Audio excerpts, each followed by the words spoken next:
De que forma a prática espírita favorece a sua saúde física e mental? A Web Rádio Meimei apresenta Saúde, Espiritualidade e Você.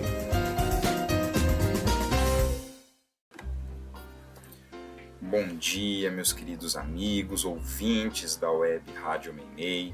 É uma alegria muito grande estar aqui com vocês no programa Saúde, Espiritualidade e Você.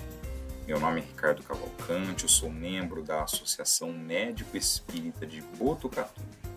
E nós nos encontramos aqui na Rádio Meimei todos os domingos às 11 horas da manhã para a gente conversar um pouco sobre temas ligados à nossa saúde, mas diante de uma ótica espírita. Nesse momento a gente está conversando sobre a lei da reprodução, uma das leis morais que Kardec nos apresenta na terceira parte do Livro dos Espíritos. Semana passada, nós começamos a conversar sobre a questão do casamento, sobre a importância do casamento, o seu papel que tem na nossa vida, que tem no nosso processo de evolução dentro da humanidade. E hoje a gente vai conversar um pouquinho, começando daquilo que nós terminamos o nosso programa passado, que são justamente as pessoas que optam por não ter uma união afetiva, ou seja, uma união permanente entre dois seres.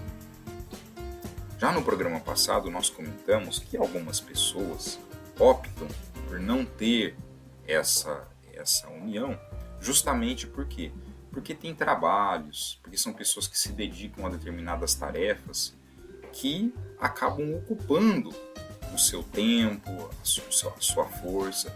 A gente vai ver muito isso em pessoas que são muito devotadas a auxiliar o próximo. Então são pessoas muitas vezes com trabalhos dedicados ao auxílio do próximo, são pessoas que às vezes cuidam da sua família, então cuidam dos irmãos, dos cunhados, dos pais, e acabam não se dedicando a um casamento. Por quê? Porque o seu esforço, a sua dedicação está em outros aspectos. Às vezes essa é a tarefa daquela pessoa. Comentamos de grandes personalidades como Chico Xavier, por exemplo, pessoa totalmente devotada ao benefício do próximo. Então, são pessoas que encontram nesse trabalho, nessa tarefa, nessa função, a sua realização pessoal, encontram o caminho pelo qual estão aqui encarnados. E dentro de um contexto que o casamento não se encaixa ali. E são pessoas que se sentem bem, felizes, realizadas. E isso mostra que não é apenas casando-se que nós teremos uma felicidade. Aliás, nós sabemos que não é apenas a relação conjugal que compõe o nosso estado de felicidade. As nossas relações de amizade, por exemplo, elas também pesam bastante. Se nós tivermos uma boa relação de amizade, isso eleva muito o nosso estado de felicidade. Então esses são pontos bastante importantes para a gente poder refletir sobre essa questão.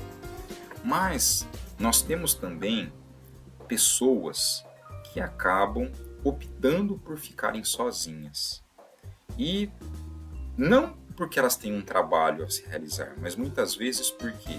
Porque elas sofreram no passado com relações que lhes causaram traumas, relações que foram doentias, relações que trouxeram muito prejuízo àquela pessoa.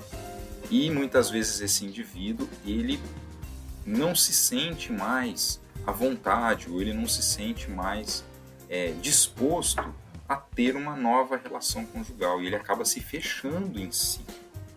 Isso acontece com várias pessoas. E obviamente que neste caso, nós estamos diante de uma pessoa que precisa de quê? Que precisa de auxílio, que precisa de suporte emocional, espiritual, para que ela possa se equilibrar. Isso é algo que pode levar tempo, às vezes mais de uma existência, para que a pessoa se reequilibre diante de um fato, diante de uma condição que aconteceu no passado. E é muito importante que a gente saiba identificar também essa condição e respeitar o tempo de cada um para se reestabelecer. nunca forçar a pessoa. Existe muito uma ideia na nossa sociedade de que a pessoa só está bem, só está feliz se ela estiver com outra pessoa, se ela estiver numa festa. Muitas vezes as pessoas têm essa ideia. Aquela pessoa que opta por ficar em casa, que ela fica mais no cantinho dela, ela prefere ver um programa na televisão, ler um livro.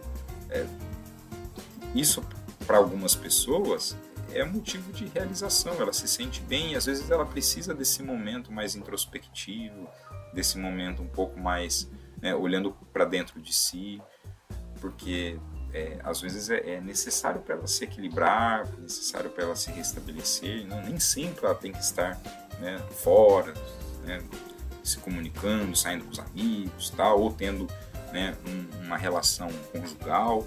Isso não é uma obrigatoriedade na vida da pessoa para garantir a sua felicidade.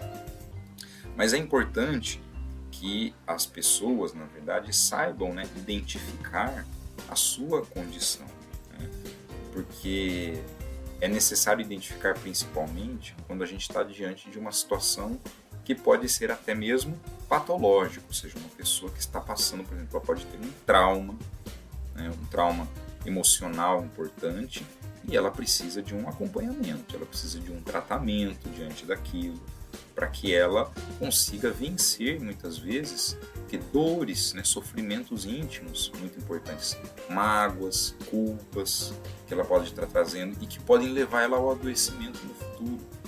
Então é importante que esse tipo de condição a gente consiga perceber. Existe um outro cenário dentro desse contexto, que são aquelas pessoas que deliberadamente optam por não se envolver com absolutamente ninguém, é o chamado celibato voluntário. Kardec faz um questionamento sobre isso lá no Livro dos Espíritos. Lá, no capítulo Lei da Reprodução, ele vai falar sobre o celibato. Então, vamos ler a pergunta que Kardec faz lá. Ele diz o seguinte: então lembrem que no programa passado a gente leu que o casamento é uma lei divina, uma lei natural. Então Kardec pergunta: o celibato voluntário representa um estado de perfeição meritório aos olhos de Deus? Vejam essa pergunta, vamos analisar bem esse contexto. Por que Kardec está perguntando isso? Certamente isso vem de uma ideia muito comum no ambiente religioso tradicional de que o indivíduo que pratica o celibato, ou seja, ele se distancia de qualquer vivência sexual na sua vida, ele seria uma pessoa mais evoluída, uma pessoa mais adiantada, porque o sexo é visto, de modo geral, como algo ruim, como algo pecaminoso, na história lá do pecado original, que a gente tem contando lá no Antigo Testamento. Então, a ideia é de que o sexo é algo ruim, algo negativo. Então, essa é uma ideia que permeia principalmente a sociedade ocidental de uma maneira muito significativa. Então não é à toa que Kardec faz essa pergunta aqui. Por quê? Olha, aquela pessoa então que opta por viver sozinha, ela não quer ter relação com ninguém, ela não quer se envolver conjugalmente, sexualmente com ninguém.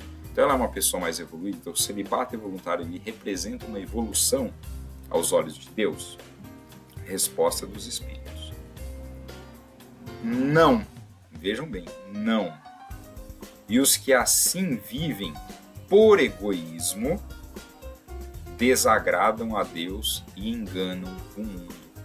Vejam que resposta para a gente analisar. Então o que ele está dizendo? Que olha, o celibato voluntário ele não agrada a Deus, vamos dizer assim, ele não segue a lei divina, especialmente se ele for vivido por quê? Por egoísmo. Ou seja, o que significa viver por egoísmo? Ou seja, ele é secundário aos sentimentos que nós trazemos e que nos fecham diante do mundo. Então, eu não vou ter relação para não ter que me envolver com ninguém, porque eu não quero ter o desgaste emocional, ou porque eu trago dificuldades do passado. Quer dizer, todas essas condições que nos afastam, das outras pessoas, elas não são agradáveis a Deus. Por quê? Porque elas representam um processo ainda de dificuldade nossa de lidar com as nossas relações. é diferente daquela pessoa que fala assim, que olha, essa pessoa ela vai viver um celibato voluntário porque ela vai destinar a sua força, o seu recurso, por exemplo, para ajudar o próximo, para fazer o bem aos outros. Então, essas pessoas que já têm uma condição moral um pouco mais destacada, aí é diferente, porque aí não é por egoísmo, não está fazendo por ela está fazendo pelo outro. Aqui nós estamos pensando naquela pessoa que não, ela vai viver a sua vida normalmente ali, sem grandes coisas, né, fazendo as suas coisas, e ela opta por não se envolver. Então, isso não é um avanço. Isso pode ser um estado momentâneo daquele indivíduo que ele precisa para transitar, ou pode ser que ele ainda esteja apresentando algum problema que ele precisa de dificuldade, tem alguma dificuldade, precisa de socorro, de ajuda, né, tratamento, para ele poder vencer alguma dificuldade que ele está trazendo, algum trauma emocional que ele traz. Então é isso que a gente precisa entender dentro desse cenário aqui, né? E também Kardec faz essa pergunta por quê? Porque algumas religiões, elas trazem consigo essa questão do celibato, né, como uma coisa obrigatória. Mas é importante que a gente compreenda que nós, seres humanos, né, na faixa evolutiva que nós nos encontramos atualmente, nós ainda somos muito vinculados à prática do sexo, né, à vivência sexual.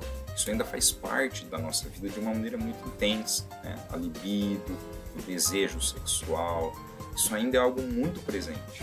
Então, no nosso estágio evolutivo, a gente achar, né, que a gente consegue ficar completamente independente, né, da questão sexual é um engano, é a gente fechar os olhos para uma realidade que acontece conosco.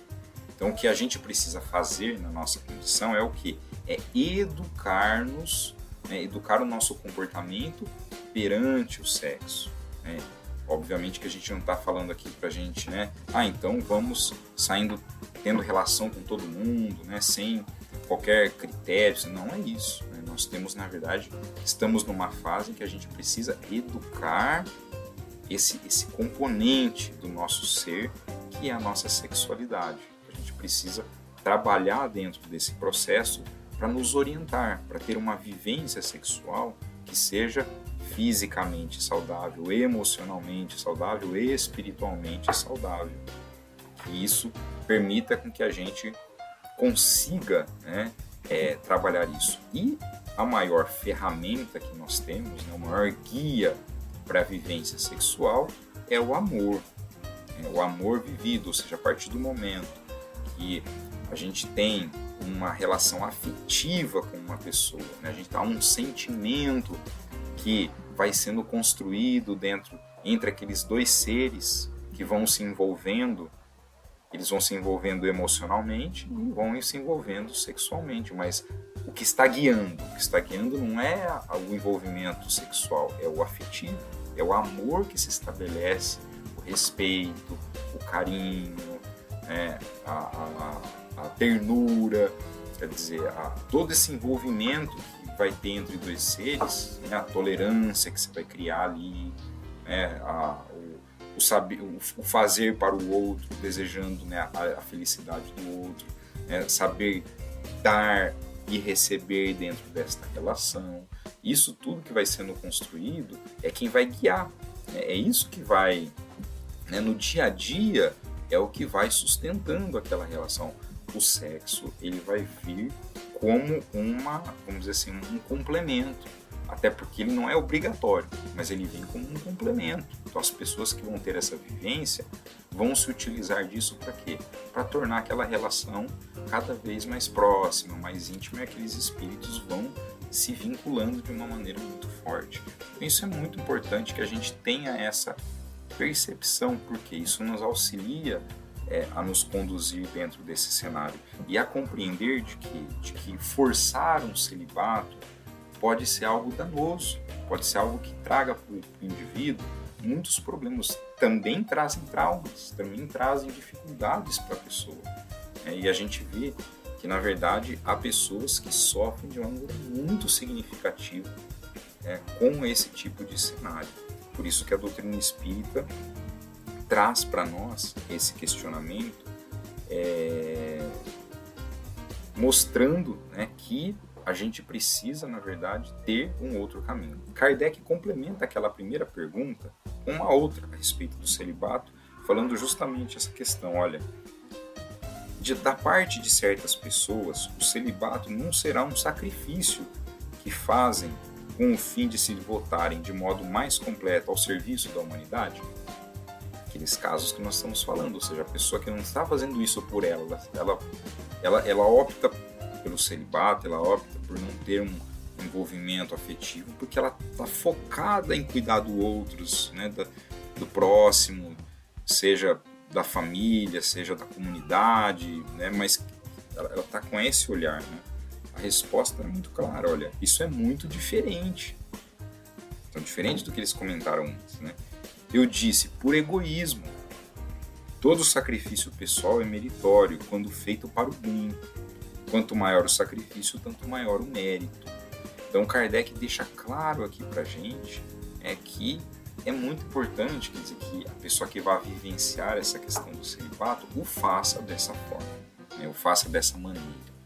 E um ponto muito importante que eu acho que é interessante a gente comentar aqui é que a gente vive hoje um momento da humanidade em que as relações virtuais elas têm ganhado muito espaço e em detrimento das relações reais. Coloco isso por quê? Porque não é fácil nós termos uma relação conjugal que dure anos, 20, 30, 40, 50 anos. Isso é fácil? Isso não é fácil. A relação conjugal ela traz uma série de desafios para nós, uma série de desafios ao longo da nossa vida. E a gente, ao longo desse caminhar todo, a gente vai se transformando e a gente tem que ir se reinventando e se aprendendo um com o outro para construir esse caminho e a gente manter uma relação saudável ao longo desses anos. Mas isso exige o quê? Dedicação da nossa parte, atenção, espaço mental voltado para isso. Então não é uma coisa simples. É muito mais fácil hoje, a partir do momento que essa vida virtual entrou nas nossas vidas, as pessoas se relacionarem, por exemplo, com um equipamento, com uma IA. Então hoje, países como o Japão, por exemplo, eles consideram que é um problema de saúde pública. Os jovens, eles preferem, né, ter uma relação afetiva com uma IA do que com uma pessoa real. Por quê? Porque a IA vai fazer tudo que a gente quer. Ela vai responder do jeito que a gente quer. E é uma relação virtual. Ela acontece lá no celular, né, na tela do computador. Ela não existe de verdade. Mas as pessoas se alimentam daquilo. Por quê? Porque é mais fácil, né? É uma fuga, na verdade. Porque a gente está deixando de se construir como seres, como pessoas, como espíritos, que precisamos aprender um com o outro, que precisamos aprender a dar e receber. A gente, na hora, vai ter que ceder, tem hora que a gente vai precisar que seja dado. Então, mas essa construção só dá para fazer com outra pessoa, não dá para fazer com uma IA. Então, esse é um ponto muito importante. E isso também demonstra para nós que traz para nós uma outra discussão, que é o problema da solidão. Hoje, embora muitas pessoas vivam uma relação conjugal, muitas vivem em solidão, mesmo estando diante de uma relação conjugal. Por quê? Porque as pessoas, por conta de toda a tribulação, correria da vida, elas se perderam muitas vezes, não vê o outro que está do seu lado, não enxerga essa pessoa, não tem olhar para isso. E as pessoas muitas vezes ficam sozinhas, mesmo estando dentro de uma relação. Isso também é um ponto muito importante. A solidão, e juntamente com aquelas pessoas que realmente estão sozinhas, né, e que não se encontram felizes, né, que não se realizaram dessa forma, isso traz adoecimento. A gente vê maior taxa de suicídio, a gente vê maior taxa de depressão, de ansiedade, muitas vezes pessoas que sofrem muito essa condição. Então é muito importante que a gente também tenha esse olhar, que a gente também saiba identificar essa condição. Para quê? Para que essas pessoas possam receber o cuidado, a assistência necessária, para que elas consigam construir uma relação saudável, uma relação que elas possam se sentir mais completas, né, diante daquilo que elas estão vivendo. Então fica aqui para a reflexão da nossa semana, que tenhamos todos uma semana de muita luz.